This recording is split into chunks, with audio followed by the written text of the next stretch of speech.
Well, good afternoon or good night, I guess. Good Saturday night.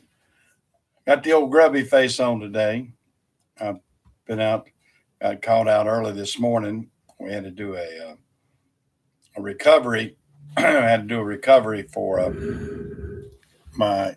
Um, I better double check the microphones, hadn't I? Let me double check. Uh, that's right there. I don't know if I'm getting any sound right.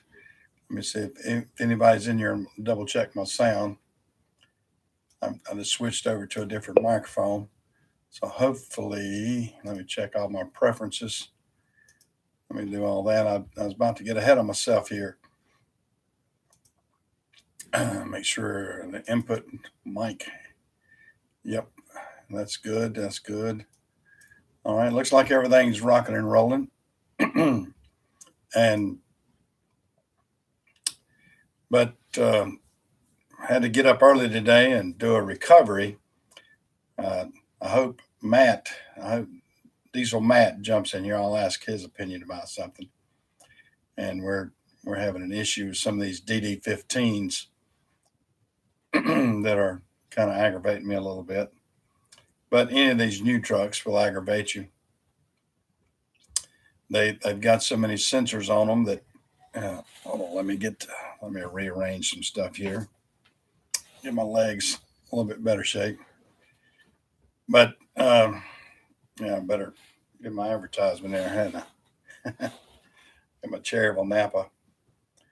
Yeah, like I said, I'm not usually this grubby, but I didn't feel like jumping up and shaving. I had to get up early this morning, and I just the heck with it the rest of the day. I'd already started out and uh, had the truck to go get. I had a driver that got up on 40 and he got into some construction up there.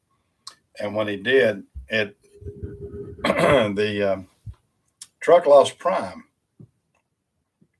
and we tried to get it prime back and everything, but it was an aggravating thing. But I believe we've got an issue with the fuel bowl or something. I don't know exactly. I'm gonna let my guys work on that come Monday. But anyway, we just grabbed another truck, took another truck up to him. He wasn't too far into the trip. It wasn't but about 35, 40 miles from my shop. So we were able to jump over there and recover him pretty quickly and didn't even miss a beat. If we had tried to call the fleet service or whatever, of course, it would have cost me a fortune too.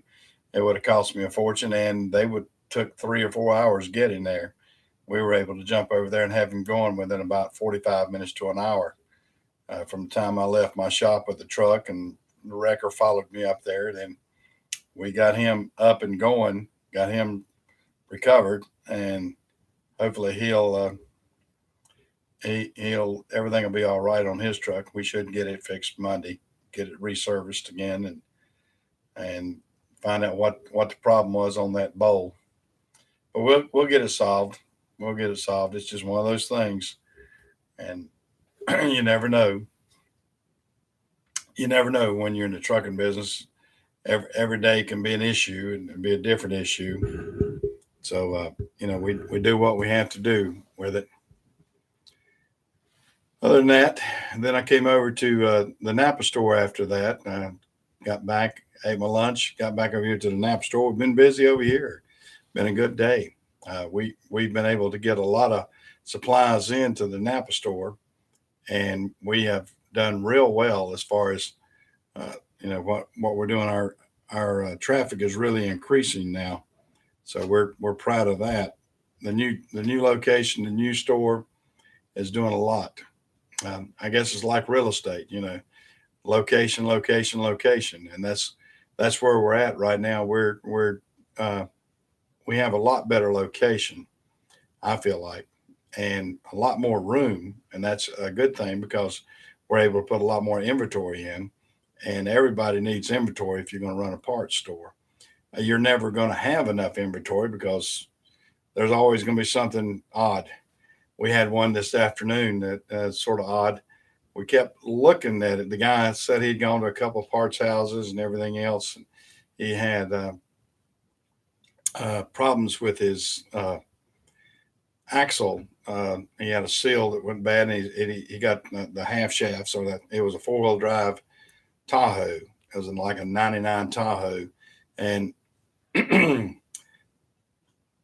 everybody that tried to sell him the right part from other parts stores, it came up the wrong axle, it came up the wrong part, everything, it just wasn't matching up with what he had.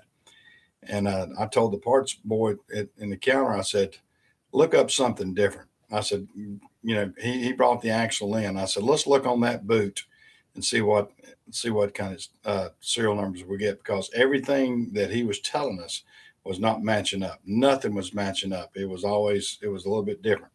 So we got to looking at it, and what had happened, someone had taken on this '99 Tahoe, they had actually put a new motor in, front axle, I guess, front, the suspension and everything, and changed it out.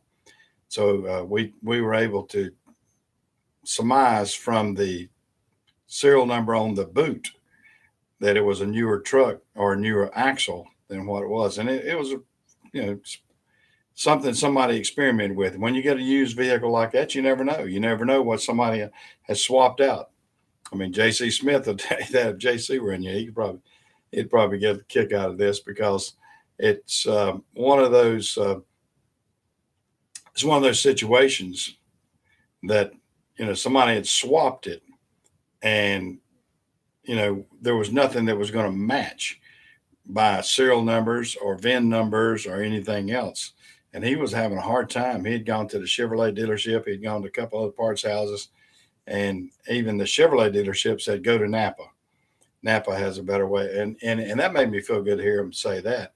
And we did. And we actually were able to match up, and he had to switch around. He had bought some other product, but we got him back onto the axle that he needs, which is actually for a 2010 Tahoe instead of a 1999. Somebody had evidently taken that front end and motor and transmission, or differential or whatever, and swapped it around.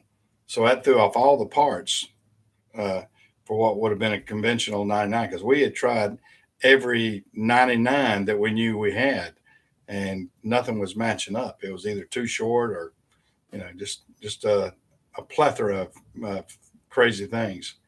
But that's what you get. That's what you get when you get into the parts business. That's what you get when you're trying to accommodate everybody and trying to be what you can be. You can't please everybody, that's for sure, and you're not going to have every part for everybody. But if we can help some people out, that's what we do. And like I said, I'm real proud of the way the store is going. We had a good bit more traffic today than a usual Saturday had been at the other store, especially. So our volume of our traffic's really increasing.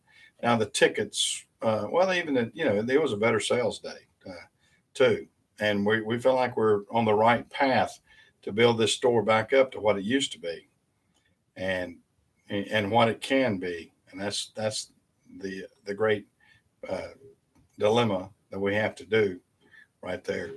So we're trying hard, and hopefully we'll be able to accomplish something before too long. And my wife says the main thing, quit getting into her personal money to support the business. But it has taken that over the past year or so. We can't go into it underfunded, and the store was at such a low point when I bought it out that it's taken a lot. I mean, a lot of inventory and a lot of our own personal money to put into it to bring it back up to a certain level. But that's the risk you have to take. I mean, you're not going to, no risk, no gain. And, so if you want to take a risk at things, you can take a chance of making $1 or building a business. I'm personally am not trying to get rich off of it. I'm personally trying to build the business and hopefully have something to pass on to my son and grandson. Uh, I'm satisfied. I'm happy in life. I have done well for myself, and I have done, I've got a good established trucking business and everything else, and I'm pretty well am set in what uh, what I want and what I can get and everything like that. But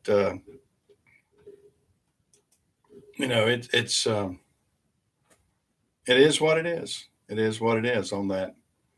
I hope I hope that one day, like I said, my uh, I like to think for the future, because you get a point in your life, you say, well, I'm satisfied, and but I still like building. The building process and making a better business is the thrill for me. It's not so much how much money I put in my account, although my wife wants to. She didn't want me to take too much out. She wants me to put as much as I can in. But the thrill of being able to build a business and have it successful is more rewarding at this point in my life than actually saying I got X amount of dollars in the bank. Of course, I'm like everybody else. I want as much as I can, and I want to accomplish and grow within the market. But the growth kind of stimulates you and this whole thing has stimulated me this past year and a half, and I've been real tickled to be able to. For one, I bought the old Ford dealership out here in Cherryville and remodeled it, and it's a sort of sentimental there. It was a place I worked at 40 years ago, and to be able to come back and buy it and remodel it and do it my way is a good feeling. And then also to be able to grow this business, uh, because I know the business itself. The Napa franchise is a great franchise. So I feel like I've been able to come in and get this franchise at the cheapest possible level. But I had to invest a lot more after the fact, after I bought it. But, you know, um, it may have been easier if I had gotten into a more established store that was making more money at the time and everything else. That would have been great, but my debt service would have been way more. Now I am gradually building this up, and my debt service is growing, but it's growing in the pace that I like it, and something that's manageable within my means. And hopefully, we'll be able to have a good thing, you know. And hopefully, I'll have something good, like I said, for my son and my grandson, whether they run it themselves or uh, do something else. And my daughter too. My daughter's been a very big part. I sometimes I had to remember not to slight my daughter. My daughter's a very hard worker for me right now. I mean, she does a lot of things for me. She helps me with the payroll. She helps me with the bookkeeping and everything else. She's got an accounting degree, and she's very good. She's a good numbers girl and stays right on top of a lot of things that I might let slip through the crack. So I'm very thankful for my daughter. Uh, she's been very helpful, you know, in this process and everything. So I'm very thankful.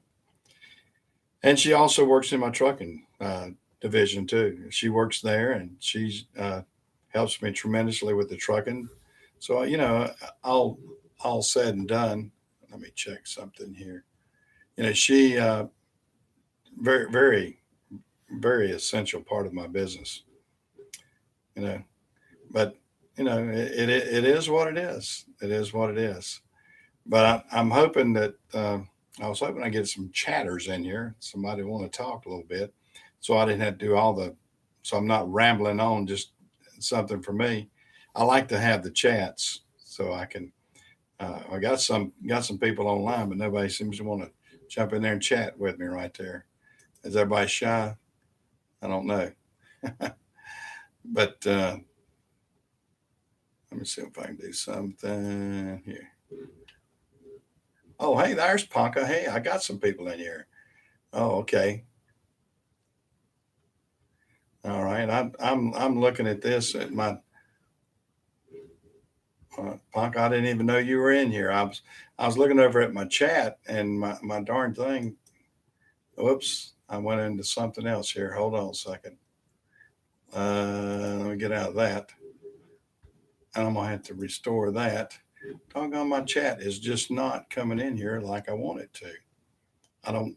I see some people in here, and I see what's going on with my chat.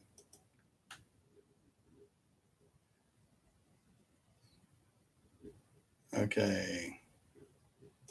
All right. Let me give. Oh, there we go. Now I got it.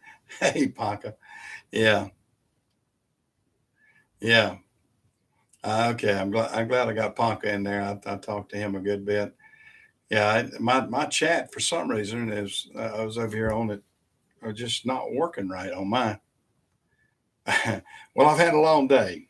I guess I've been tired for the week, and yeah, I'm looking unshaven and everything else. Uh, I'm winding down, getting a little bit of a cold, I think too. So yeah, I probably am looking a little bit tired, a little bit haggard, a little bit tired. Uh, Not my spry self. I'm gonna try to get back on in the morning and be a little more cleaned up and feeling better. Yeah, it's one of those things. I just like I said, all right, I like that, Parker. Yeah, it's been you never want to get a driver calling you and say, hey, I'm broke down. But fortunately, I mean, if it were to happen any place or any time or whatever, it worked out pretty good this morning. I mean, the guy just had started out. He had not gotten far from the terminal. I mean, he was closer to me than he was the terminal, but he hadn't got too far up the road. He has a pretty good sized route. He goes to Cherryville, Tennessee, and he was in traffic, and all of a sudden it died down on him.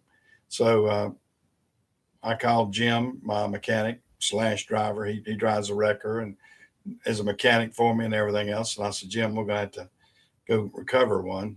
I said, I'll just grab David's truck, and which is parked at my shop, and all that. David drives his truck in every night or every morning, and so I knew his truck would be there. So we just grabbed it, took it. I drove it out, and then Jim followed me in the wrecker, and we were able to get up there, and we tried to get it to run again, but it wasn't running right. So uh, we uh, we towed it down the emergency stopping lane for about a half mile or a mile, and got up to the next exit.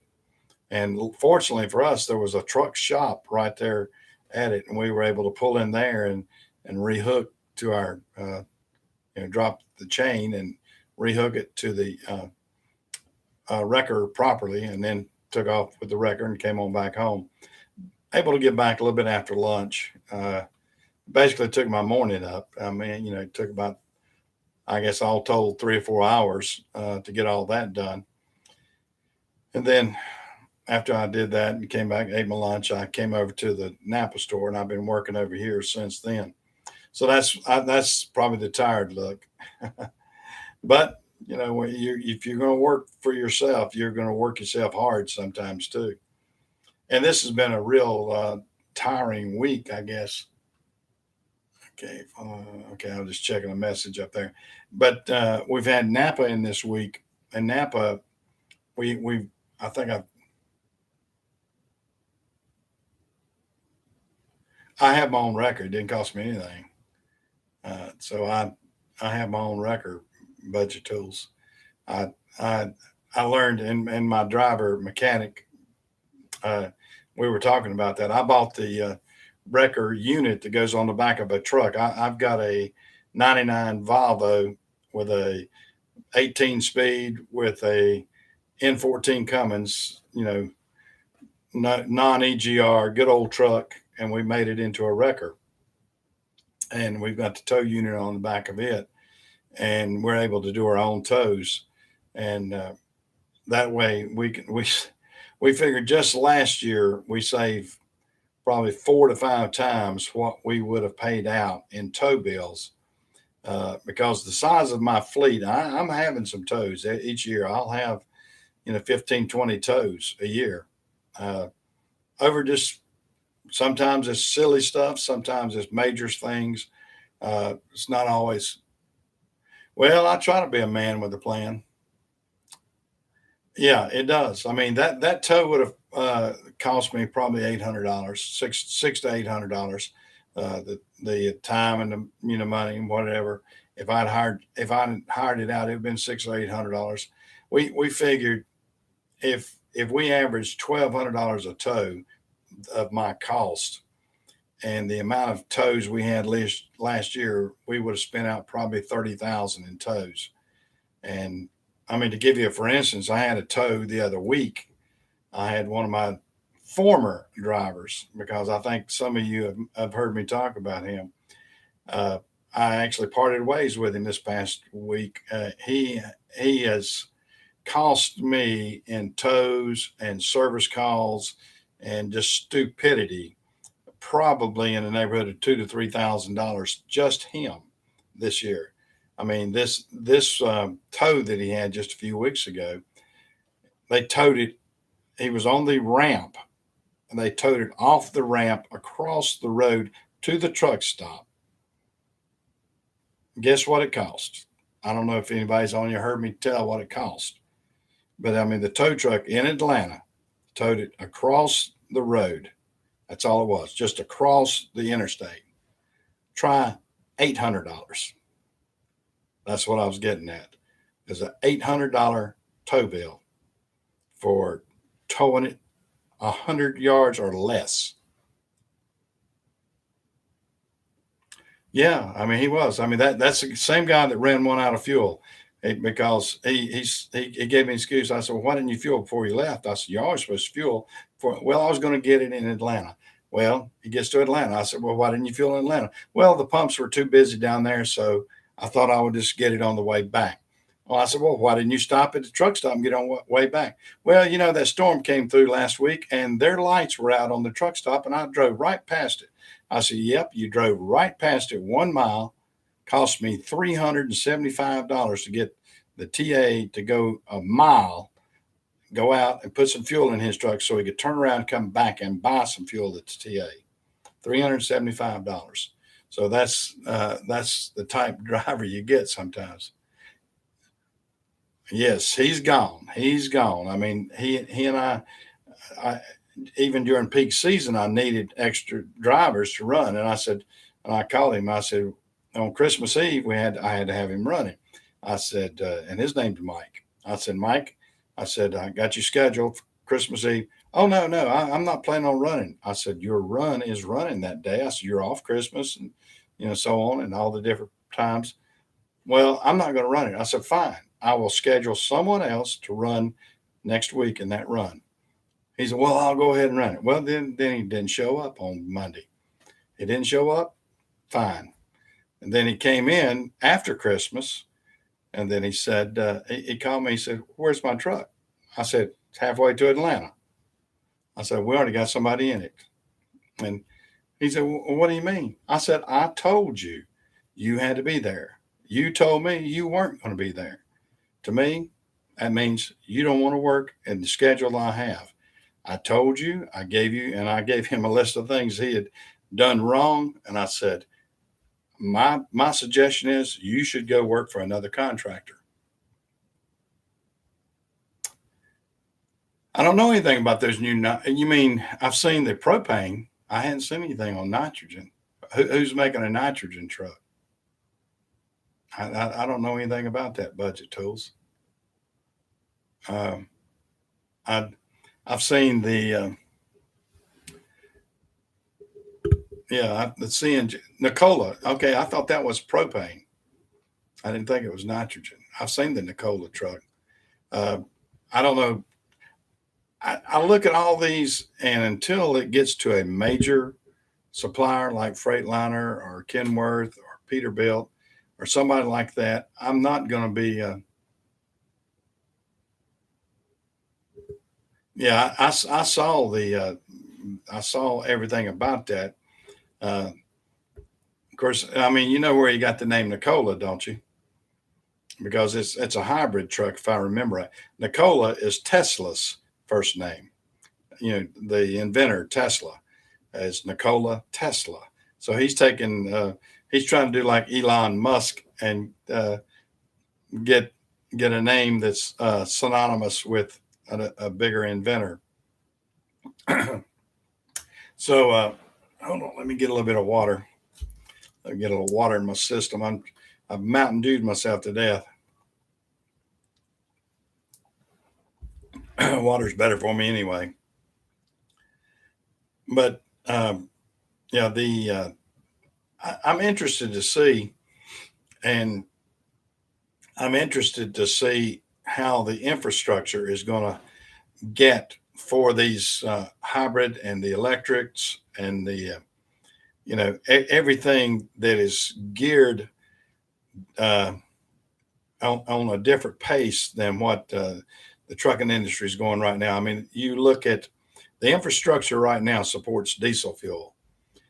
You're going to have the infrastructure to put out anything different unless you're just running a run that goes in and out and we'll get back to your home base and you got everything at your home base. But if you're running any kind of if you're running anything outside of that, then the infrastructure is what you're going to have to worry about, because all these truck stops, they're not going to be equipped for it. Once the truck stops get equipped with charging stations, you know, the propane or whatever other alternative fuel they're going to use, then that's where the balance will be. The other problem is, everything's based on the tax per state. You're paying a usage fee per state by the amount of fuel that you buy. So if you change the fuel that you're buying, then you're going to end up paying a tax somewhere, because the government's not going to let you drive on their roads without paying for it. I mean, that's it, plain and simple. Uh, they're going to make sure that you pay your price either per mile or at the pump or something. Either if it's a charging station and there's a certain fee on that, and the fee has got so much tax built into it, it would have to be something like that. And I would imagine that's how they're going to do that. That they're going to have it so if you're using a charging station or whatever at a truck stop, then a certain amount of this will go towards taxation, because the tax part of it is going to be the thing. And I would imagine, well, trains are always going to be cheaper, because trains are exempt from some of this. As we're talking about that, trains are going to be cheaper because they're not paying road tax. So uh, trains are electric. Most people think they're diesel. Diesel is what's building, and I know this firsthand. My son is a electrical engineer, and they make some of those. Of course, they don't make the train motors or engines as much as GE. GE's the big manufacturer of that, but they make the big DC motors. And let's see, a train couldn't be pulled by a diesel engine. A train's diesel engine is running the generator, and it's building the power, the electric power internally on that train to run the electric engines on that train that have that. Because a DC motor, they build those big DC motors so strong, they got way more torque than you could ever have on a diesel engine. A diesel engine, same way with your tugboats, and same way with your all these offshore drilling and mining things. Same way, and that hauls the steel and everything else. A lot of people think that those are big diesel engines. Nope, that's diesel engines powering the generators that make the electricity that power all those DC motors that are pulling these. It could be an AC motor too, but I think a lot of them use DC. I know my son's involved with the DC side. I wish he could tell. He bounces in here every once in a while, but if Steve were to get in, I'd let him tell more about it. But that is where that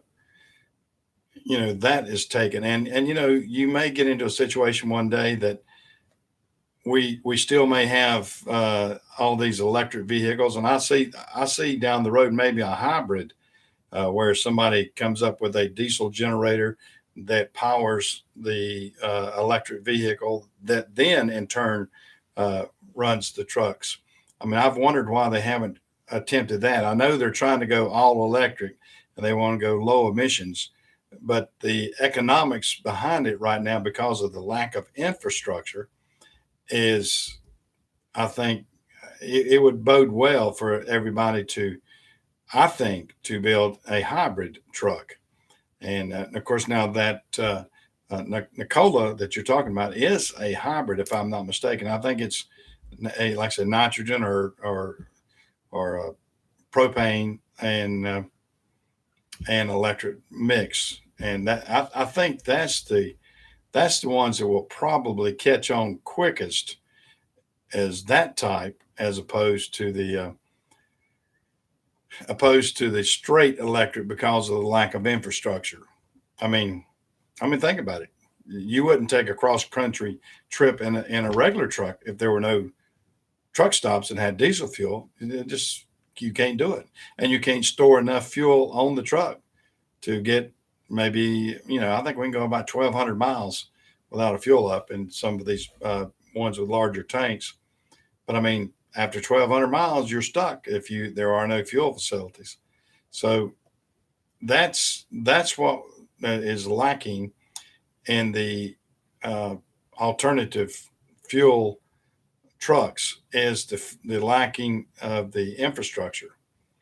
But once we get around that, I think things will, I may not see it in my lifetime, but you guys might in your lifetime. I'm getting too old to see all that. Well, that's true. I mean, transportation is, I've lived in a transportation town. This little town that in Cherryville, North Carolina, was built. It was initially probably textiles, and then textiles evolved into more transportation, because the Beam brothers, Greer and Dewey Beam, got into the trucking business here in Cherryville and built a nationwide Carolina Freight. If y'all guys can see in the background here, let me I'll turn my screen up a little bit. You see that? I guess you can see that right behind me there, where you see the Carolina Freight truck. There's a B model Mac and a Carolina, and a Carolina hat. That's not a MAGA hat. That's a Carolina Freight hat. I've had a couple people say, "Is that a MAGA hat?" No, that's a Carolina Freight hat. That's that company there, Carolina Freight, was built right here in our little town of Cherryville, North Carolina. Started right here, and the brother, one of the other brothers, is the one that had this car dealership here, Marvin Beam, and that's who I had worked for, both Greer Beam and Marvin Beam when I was growing up, and like I said, I was able to buy this from the Beam family. The Beam Gaskins family is who owned this facility here that I bought. And it's pretty good. It's interesting. Well, what cool things have been happening to y'all, Ponca and Budget Tools? Seems y'all are, anything good going on? I'd like to talk about anything today. I'm just kind of sitting back, relaxed. Like Ponca said, I'll probably look tired. I've had one of those days where I'm, like I said, I'm unshaven. I jumped up and had to leave and didn't shave, didn't shower, shave, and just took off. Long John Silver's. What? Yeah.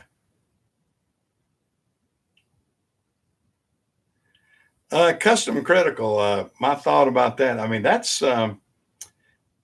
and that's sort of a nomad type situation. If you're a nomad and you want to go from place to place and do that kind of trucking, that's, that's fine.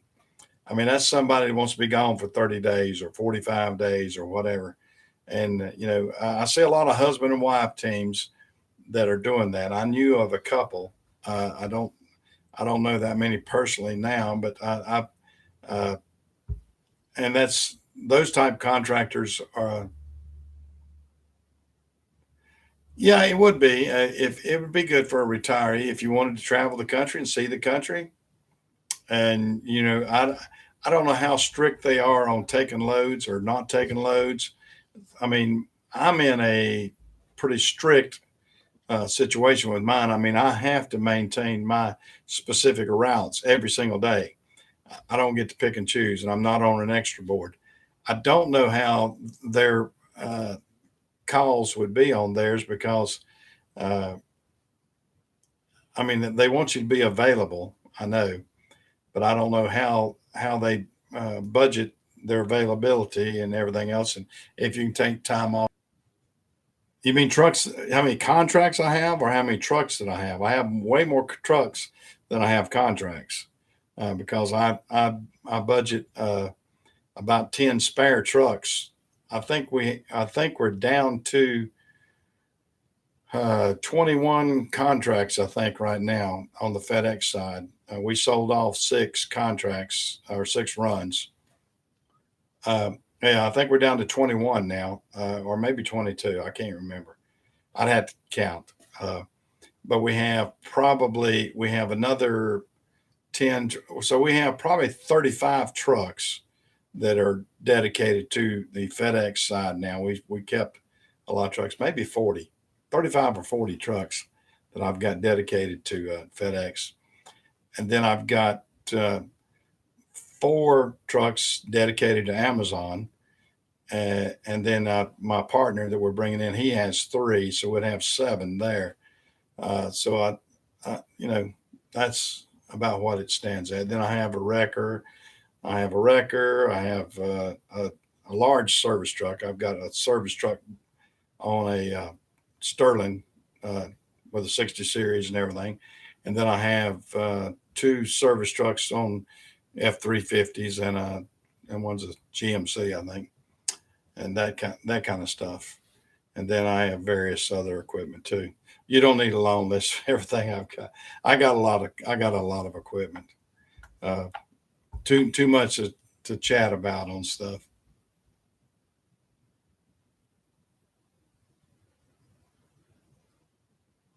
Do I have a ground contractor out there called Wade?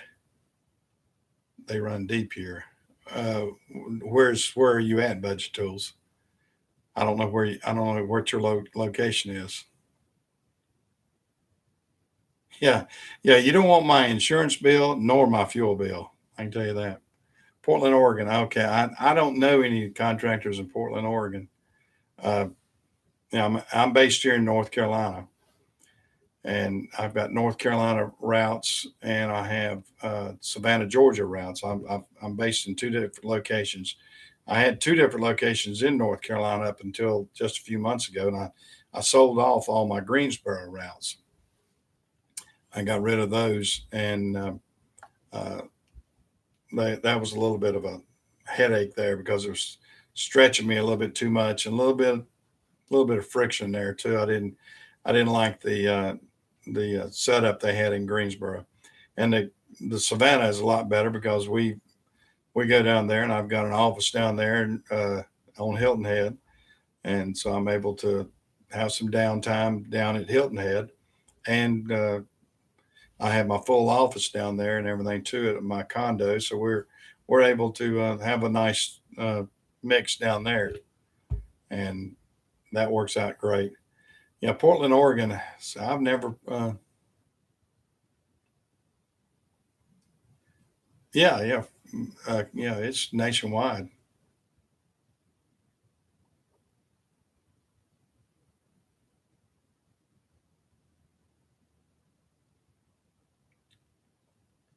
A lot. Okay, I guess that's a that's a contractor evidently in that area. I mean, oh, your sister just moved to Savannah. That's a nice place. Now, where do you live at, Punk?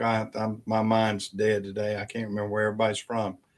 Um, but you know, the part about all the contractors' names on the doors now, they're basically wanting to not. You know, I think it takes down some of the risk on their part. Trust me, I mean, I've seen this company evolve from my first contract that I signed with RPS, which was our parent company before FedEx bought it. The first contract that I signed was 2 pages, a front and a back. In other words, I flipped it over and signed the back side of it. And that was everything that was within our contract of what they expected of us and what we had to do and what kind of trucks we had to maintain and everything like that. Now, with the contract that we get each year now is like that. It looks like War and Peace, if you know that book. So that's the difference between that and what it used to be. And now they have I noticed I was looking at you can go online and look at the layout of the headquarters in Pittsburgh, and they've got I saw a Google map thing of it, and it showed legal division. In other words, they got one huge building that's nothing but the legal department up there. So I have no idea how many lawyers they got, but I would imagine a plethora of lawyers and legal assistants and whatever that write, rewrite, double check, settle all these claims they have because the size they are now, they got claims galore in comparison to I mean it's just unreal how many people file claims against them because there's a lot of scams out there too. I mean, there's a lot of people that will hit a FedEx truck so they can claim that they were hit by a FedEx truck. I mean, we have got cameras all over the place now on our trucks because we have been hit up with so many claims. So they want to be protected, and I want to be protected also. So if there's an accident or something, that we have cameras that, some of them have got cameras going down side trucks, in front, back, pointing toward the driver, every aspect of that you can think of that are triggered. So, they can protect themselves. Oh, okay. You're in Oklahoma City. Whew. I tell you what.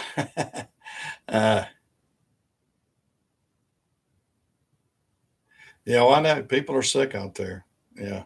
I know you may have heard me tell the tale. The first time I ever went to Oklahoma, I stopped in just right outside of Oklahoma City, and I was at a truck stop, and it was windy that day, and I hadn't looked at any kind of forecast or anything like that, and I got out of the truck and I was going over inside the truck stop, and I asked the guy was working the fuel lines, and I said, Lord have mercy. I said, when does this wind die down out here?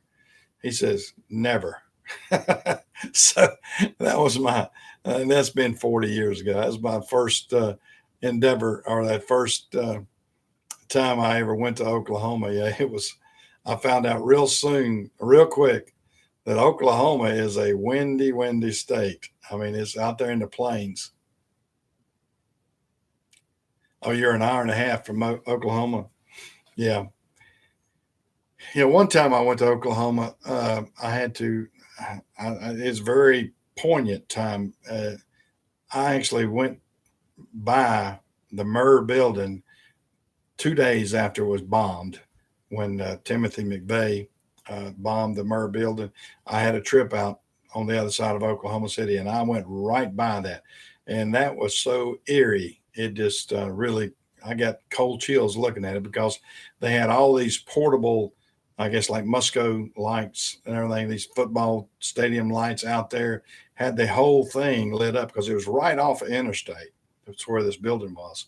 and you could see all those lights. And of course, I had seen all the news reports and everything before I had taken off to go out there. And there it was. They were still out there digging for all the bodies.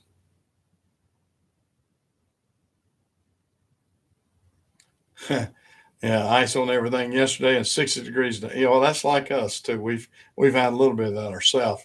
Uh, we've had rain galore out here. I mean, you could about step outside and take a mud bath or something. The yards are terrible.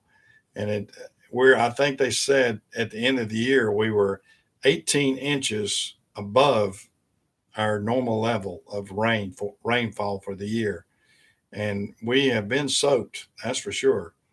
And it's about to the point, I sell a lot to farmers and everything out here. And these farmers have been coming in crying the blues that, man, I mean, they're working on their equipment, which is good for me, but they have been crying the blues that they can't get in the fields.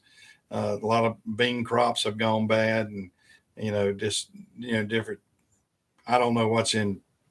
I don't know what's being harvested right now. Evidently, beans, one thing around here, but are trying to be harvested. But the equipment, this is the dilemma you get into, even with something like that. We mechanize ourselves to the extent that we got huge equipment to do all this work, so we don't have to hire labor. But then the downfall of that, instead of stuff being handpicked, you can't get out there and handpick it anymore. You can't get the labor force out there to do it, and you don't have everything. You got everything set up, mechanized to do it. So the machines can't get out there when it's like this. I mean, you'll sink out of sight. I had to give you, for instance, I had a driver that was going to work the other night, and an ambulance was coming up the road, and the person in front of him panicked and locked it down. So he has to slam on brakes. And when he slammed on brakes, he saw, I'm not going to get stopped. So he pulled off the shoulder onto the shoulder of the road just a little bit, and just to make sure he didn't hit that car. And when he did, he was stuck. He was stuck. He couldn't go any further. So I had to get the wrecker out to go down and pull him. It wasn't that much. I mean, he just had to hook to him a little bit, pull him straight out and go for it. I had him gone in 5-10 minutes after we got there. But that's what you get into with that. And when you have this weather like this, and everything is so, like I said, mechanized, that you're going to be stuck with that.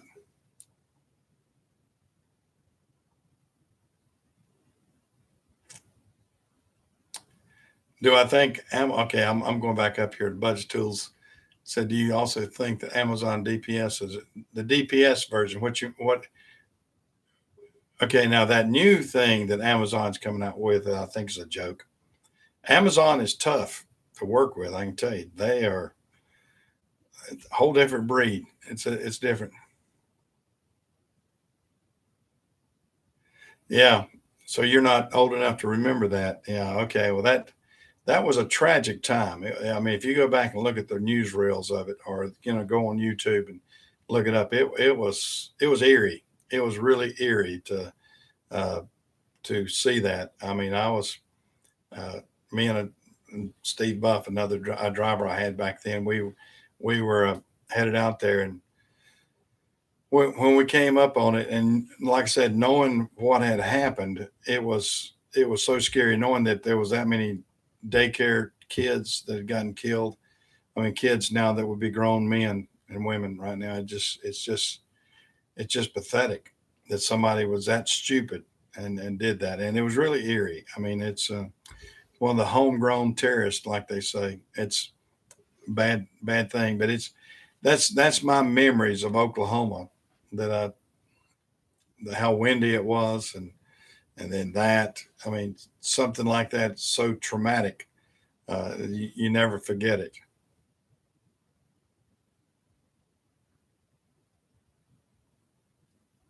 Yeah, getting back to the Amazon part, I mean, this new thing with Amazon with the vans, I do not understand how anyone can feel like they can make any money on that. I mean, they're wanting them to spend a fortune to make a small amount.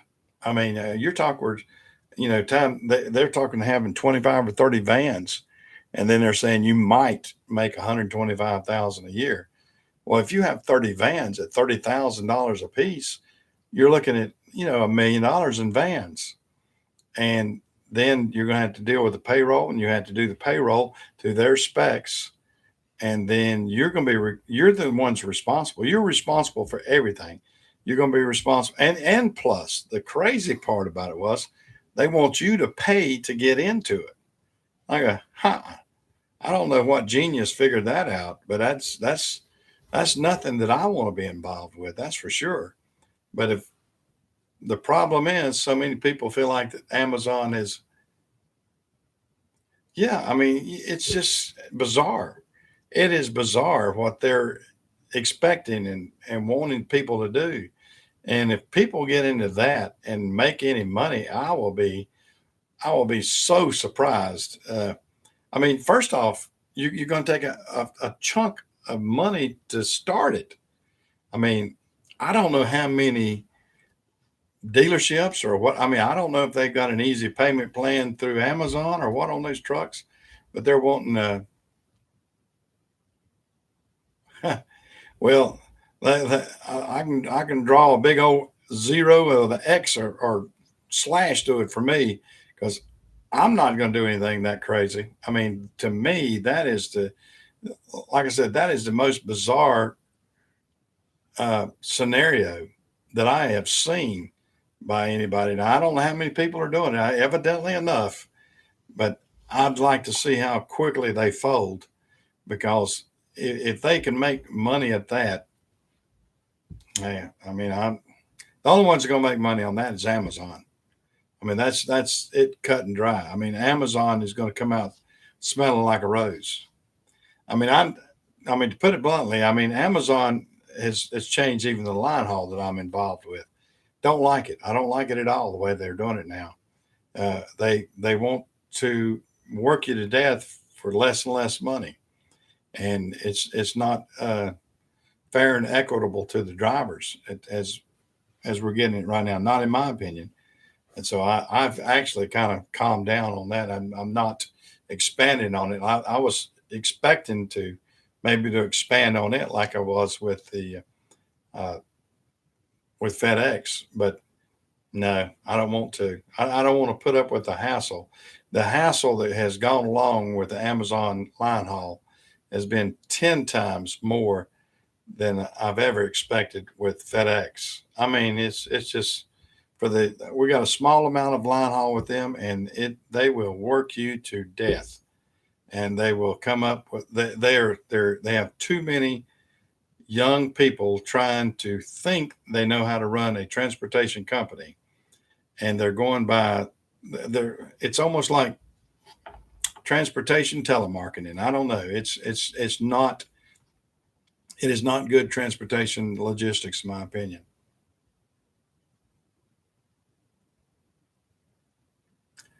Well, I mean, to me, and Amazon is back to the old.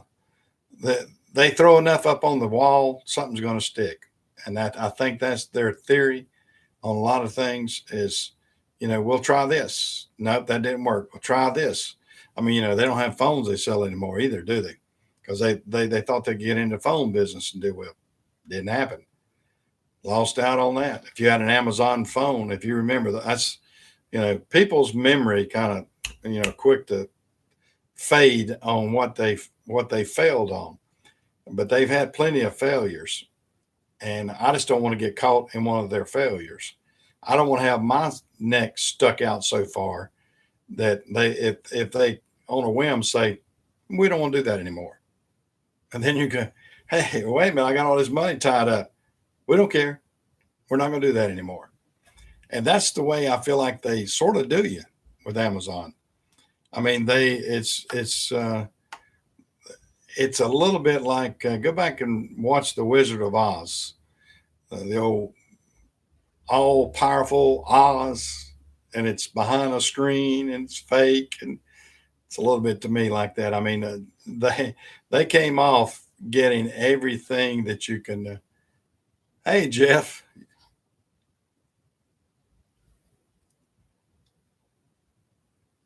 Uh, went pretty good. Went pretty good. We got most of it up. We still have a lot. We got our paint and everything. Jimmy's supposed to come Monday, the Napa rep, and put up our new paint machine. And I might have to have you back out here helping on Monday.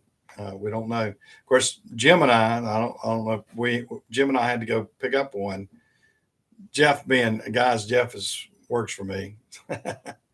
So, uh, but Jim and I had to go pick up one. We had one that I think we've got that same problem we've had on some of the other Cascadias where we're getting that trash in the fuel bowl and it's holding out that it's losing prime. So that's what we got.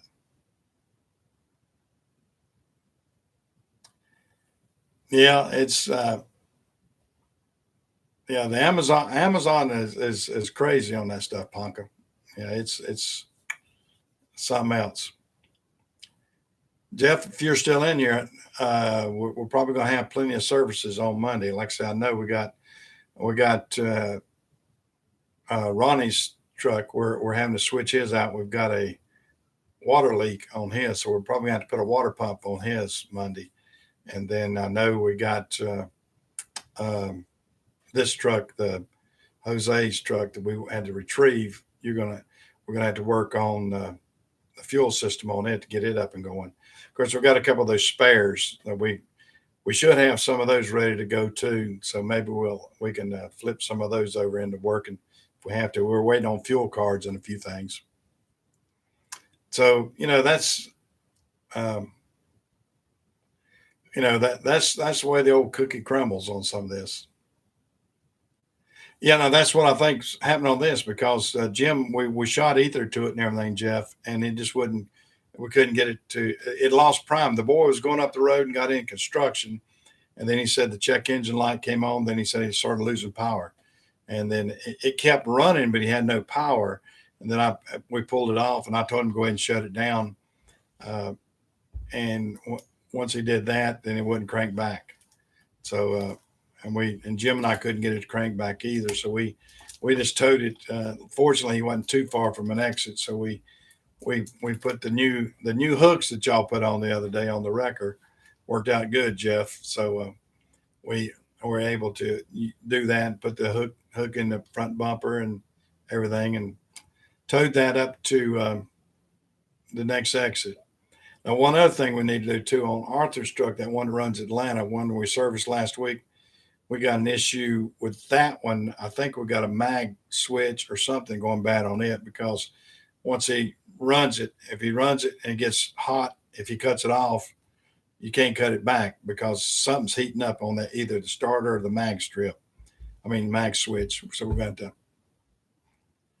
Well, I don't know if it's FedEx fuel as much as it is. And I think, and I was telling Jimmy about this, I think the people that had those trucks before us may have used biofuel because we had the same problem with when FedEx put biofuel out. It was getting all the trash out of the bottom of the tanks and everything else and sucking it into the system. So I think that's part of it right there. I don't think it's FedEx's fuel because I'm not having it on any of the other trucks. It's just those Cascadias. And, and I'm thinking that those Cascadias had a bunch of junk in the bottom of their fuel tank. And that's where we're coming from on that. Where do I get my trucks from? All over. Primarily, I mean, these last 7 that I bought from Select Truck, which is a division of Freightliner. Uh, their Select Trucks is their basically their used truck division that Freightliner has, and I used I bought 7, I believe it was 7, and then I bought one other one from Ryder. That's on the used side. I haven't bought any brand new ones in a while. Yeah, I know that's it's like that. I think there's some deterioration in the well. I seriously, I mean, I saw it. I know what you're talking about, but we had the same issue a couple of years ago, Jeff, and it was the difference of what biofuel was causing, and I think that's what we've got again because you're talking about it being the FedEx's fuel. It's not FedEx's fuel, or all my trucks would have that same problem. It's only the Cascadias we bought. So that's my philosophy on it anyway. And the story, Jeff. The boss is right. If you don't like what the boss just said, go. That's rule number one. And then if you don't like what the boss said, on go to rule number two. And the rule number two is check with rule number one. So I'm gonna say that's what it is.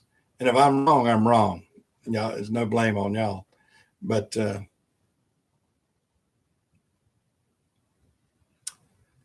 I mostly sell Carlisle tools, but I also sell. I don't mostly own Carlisle tools, but I mean I've got Carlisle tools, and I got a variety of tools. Now my wife's the number one person. Now my wife she writes the checks, so I guess she's got more power than I do. You know, all the guys know who the paymaster is. So but she control anybody that controls the purse strings is the true boss, I guess you might say.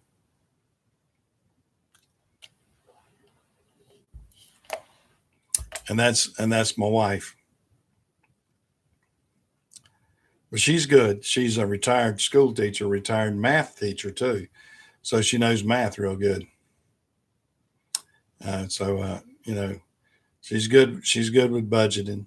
Her and my daughter both. My daughter is a. It doesn't matter to me. My chain needs to get yanked every once in a while, but that's the logic behind some of that. And I feel like that we're going to have to on getting back to that fuel system, Jeff. I think we're going to have to probably clean out. We may have to clean out some of those tanks. I don't know.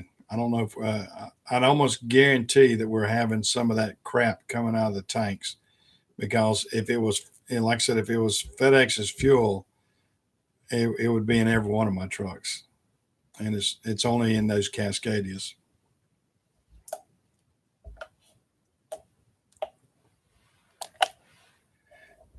Yep. Well, guys, I tell you what, I am tired now, and it's about 8:30, and I hadn't been home yet, other than stopping with the wrecker. So I am gonna go home, clean up a little bit, get off the net, and enjoy the rest of the night, what I've got left of it. I've had a busy day here at the store and everything else.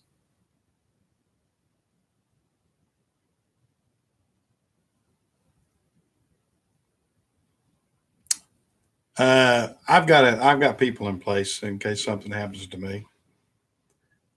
Yeah, I hope nothing happens, but yeah, my wife will do fine. My wife will do fine if something happens to me, and I have plenty of insurance. I try to have myself insured, and I've got people that in every aspect of the business that can run the business without me. But that's the way the old cookie crumbles. And don't wish me gone yet, but guys, I mean, I'm trying to hang on there as long as I can. I am getting old though. I'll be 68 this year. So I'm born in 51. So you can do the figuring yourself. So I'll be 68 this year.